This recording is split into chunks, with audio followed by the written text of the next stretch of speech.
सुनाए सैया अरे तू बड़ा बहारा कि अरे देवरा हाल खामा चावले देवर के देखले आड़ी से देवर आई बोल देवर ही मारे ओ यार देवर के जेवर दे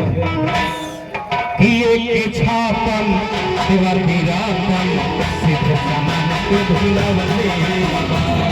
एक छापन देवर वीरापन सिद्ध समान के धुलावले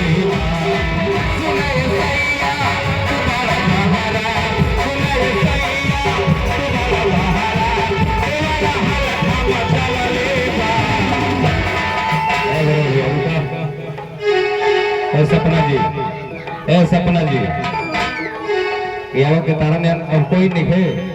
तारा ने अब कोई नहीं है आदमी बैरानों के थोड़े पास है आदमी तारे ने पहलवान आदमी बनाए कि ना है क्या